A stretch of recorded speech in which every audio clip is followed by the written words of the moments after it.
اسوا کا جو ٹاپک ہے اس کو پڑھ لیتے. کل بھی ہم نے نہیں پڑھا تھا ٹائم کی کمی کی وجہ سے. اور جیسے کہ اللہ تعالیٰ نے فرمایا کہ لقد کان لکم فی رسول اللہ اسوۃ حسنہ. تو ضروری ہے کہ اگر ہم واقعی اللہ کی محبت کے وہ بننا چاہتے ہیں حقدار، تو ہم اسوہ حسنہ پر عمل کریں. وہ جیسے سورہ اس میں بھی پڑھا تھا نا ہم نے کہ ان کنتم تحبون اللہ فاتبعونی یحببکم اللہ. اگر تم اللہ سے محبت کرتے ہو، اللہ سے محبت کرتے ہو تو میری اتباع کرو، اللہ تم سے محبت کرے گا. تو اللہ کے رسول صلی اللہ علیہ وآلہ وسلم کی سیرت سے سیکھتے ہیں. اور آج کا جو ٹاپک ہے وہ ہے محبت. ابھی ہم نے دعا میں بھی پڑھا، اور سبحان اللہ سیرت میں بھی یہ سیم ٹاپک ہے. تو نبی صلی اللہ علیہ وآلہ وسلم کی زندگی میں محبتوں کے معیار کیا تھے، اور آپ صلی اللہ علیہ وآلہ وسلم نے محبت کے بارے میں ہمیں کیا بتایا. سب سے پہلی چیز یہ کہ جیسے ہم نے پڑھا نا کہ والذین آمنوا اشد حبا للہ. سو محبت جو ہے وہ اللہ کا حق ہے، تو سب سے زیادہ محبت تو اللہ تعالیٰ سے، ٹھیک ہے. اور اس کے بعد پھر اچھا یہ جو اللہ تعالیٰ سے محبت ہے اور اللہ تعالیٰ کی خاطر ایک دوسرے سے محبت ہے، تو اس کا اجر یہ ہے کہ قیامت کے دن جو لوگ نبی صلی اللہ علیہ وآلہ وسلم نے فرمایا کہ حضرت ابو ہریرہ کی روایت ہے کہ قیامت کے دن اللہ تعالیٰ فرمائیں گے کہ میری تعظیم کی وجہ سے آپس میں محبت رکھنے والے کون لوگ ہیں، آج میں ان کو اپنے سائے میں جگہ دوں گا جبکہ میرے سائے کے علاوہ کوئی سایہ نہ ہوگا. عرش کے سائے تلے ان لوگوں کو جگہ ملے گی جو اللہ کی خاطر آپس میں محبت کرتے ہوں گے. اس سے چاہے کتنا ہی زمان اور مکان کا بعد ہو، جگہ دور ہو. اب آپ کینیڈا میں ہیں، آپ امریکہ میں ہیں، آپ اللہ کی خاطر کسی سے محبت کرتے ہیں جو کسی عرب کنٹری میں ہے، کوئی پاکستان میں ہے، تو یہ جو مکان کا بعد ہے یعنی جگہ کی دوری ہے، یہ بھی اس کے اندر حائل نہیں ہوگی. اسی طرح زمان کا بعد یعنی زمانہ. اب ہم یہاں پر بیٹھے ہیں آج کے اس دور میں، اور ہم حضرت ابراہیم علیہ السلام سے محبت کرتے ہیں، ہم محمد صلی اللہ علیہ وآلہ وسلم سے محبت کرتے ہیں، ہم صحابہ کرام سے محبت کرتے ہیں. تو پھر اللہ کی خاطر ہی کرتے ہیں نا. ہماری ویسے تو ان کے ساتھ کوئی رابطہ وہ نہیں ہے.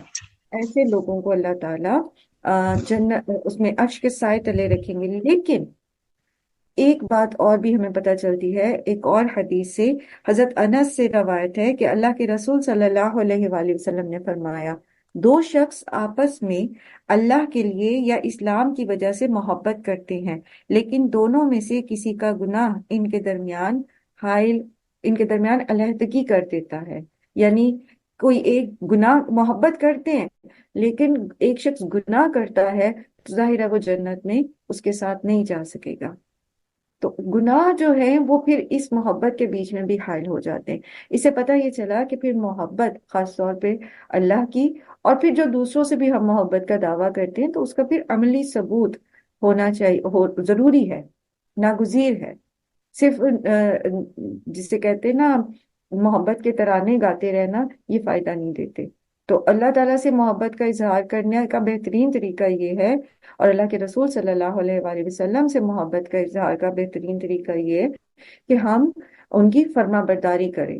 سب سے پہلے ہماری پوری کی پوری سبمیشن اللہ کے سامنے ہے، اور اس سبمیشن کو ہم سیکھتے اللہ کے رسول صلی اللہ علیہ وآلہ وسلم کے طریقے سے ہیں.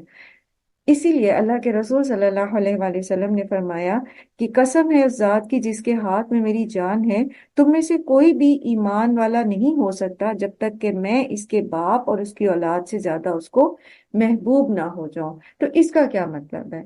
اس کا مطلب یہ ہے کہ باپ جو بھی کہتا ہے اور اولاد جو بھی راستے دکھاتی ہے، لیکن تمہارے نزدیک میری بات، میری سیرت، میرا طریقہ ان سب سے زیادہ اوپر ہونا چاہیے، کیونکہ محبت عملی ثبوت مانگتی ہے. ٹھیک ہے. تو اگر ہم اللہ کے رسول صلی اللہ علیہ وآلہ وسلم سے محبت کرتے ہیں لیکن ان کی مانتے نہیں، اور ان کی بات کے سامنے ہمیں اپنے باپ دادا کا طریقہ زیادہ عزیز ہے، ہمیں اپنی اولاد کی جو فرمائشیں ہیں یا ان کے جو طریقے ہیں یا ان کی جو رضا ہے وہ زیادہ عزیز ہے، تو پھر یہ ایمان میں نقص پیدا کر دیتا ہے، پھر ایمان ہمارا کامل نہیں رہتا، درست نہیں رہتا۔ اور اسی طرح پھر آپس کی جو محبتیں ہیں، تو نبی صلی اللہ علیہ وآلہ وسلم نے فرمایا کہ مومن سراپا الفت ہے، اور اس میں کوئی خیر نہیں جو نہ محبت کرتا ہے اور نہ وہ محبت کیا جاتا ہے۔ ایسے بد مزاج لوگ، ایسے عجیب رجٹ قسم کے لوگ جن سے کوئی محبت ہی نہیں کرتا، اور جن کے اپنے مزاج میں اتنی سختی ہوتی ہے کہ وہ کسی سے پیار نہیں کرتے، کسی سے محبت نہیں کرتے۔ جیسے ایک شخص آیا تھا نا، نبی صلی اللہ علیہ وسلم کے پاس بیٹھا تھا ایک عربی جو تھا، تو نبی صلی اللہ علیہ وسلم نے حضرت حسین یا حسن کو پیار کیا، تو اس نے کہا کہ نبی صلی اللہ علیہ وسلم میرے تو پتہ نہیں 8 یا 7 بچے ہیں، میں نے تو کبھی ان کو پیار نہیں کیا۔ تو آپ صلی اللہ علیہ وسلم نے فرمایا کہ تمہیں اگر اللہ نے خیر سے محروم کر دیا ہے تو پھر میں اس میں کیا کر سکتا ہوں، یعنی تو محبت کا بات یہ ہے اظہار جو ہے کہ نبی وہ صلی بہت اللہ ضروری ہے۔ علیہ وآلہ اچھا، اس وسلم نے میں ایک اور، فرمایا، تم میں سے جو کسی سے محبت کرتا ہو تو اسے چاہیے کہ اس کا اظہار کر دے، ٹھیک ہے، یعنی وہ اس کو بتا دے کہ وہ اس سے محبت کرتا ہے۔ تو آپس میں ایک دوسرے کو بتانا، خاص طور پر اپنی ایسے لوگوں کو جن سے آپ اللہ کے نام پہ محبت کرتے ہیں، تو اس چیز کا اظہار کرنا۔ پھر اسی طرح شوہر کا بیوی سے محبت کا اظہار کرنا، اور بیوی کا شوہر سے محبت کا اظہار کرنا، یہ بھی پسندیدہ ہے۔ جب ہم کسی پر اس چیز کا اظہار کرتے ہیں نا، تو پھر ہمارے دلوں میں بعض اوقات کچھ چھوٹی چھوٹی جو کھوٹ کپٹ ہوتی ہے وہ دور ہو جاتی ہے۔ لیکن وہی بات کہ پھر محبت عملی ثبوت مانگتی ہے۔ آپ شوہر کی فرما برداری تو نہ کریں، آپ ان کے معاملات میں ان کا خیال تو نہ رکھیں، آپ کسی قسم کے ان کے حقوق تو پورے نہ کریں، اور صرف محبت کا اظہار کرتے رہیں تو وہ فائدہ نہیں دے گا۔ اسی طرح سیم وتھ شوہر، اگر وہ صرف محبت کا اظہار کرتے رہتے وربلی اور آپ کا خیال نہیں رکھتے اور سارا کچھ، تو پھر فائدہ کوئی نہیں ہوگا، جیسے بھی پیچھے ہم نے سیکھا۔ اور وائنڈ اپ کرتے ہوئے صرف بتاتی ہوں کہ نبی صلی اللہ علیہ وآلہ وسلم کی محبت کا اظہار اور محبت کیسی تھی۔ ایک مرتبہ صحابہ کرام بیٹھے تھے نبی صلی اللہ علیہ وسلم کے پاس، تو کہتے ہیں کہ ہم نے آپ صلی اللہ علیہ وسلم سے پوچھا اس شوق میں کہ نبی صلی اللہ علیہ وسلم کو سب سے زیادہ محبت کس سے ہے۔ وہ سب بیٹھے تھے دوست آپس میں، تو وہ چاہ رہے تھے کہ نبی صلی اللہ علیہ وسلم سے پوچھا جائے ہم میں سے کس سے سب سے زیادہ محبت کرتے ہیں۔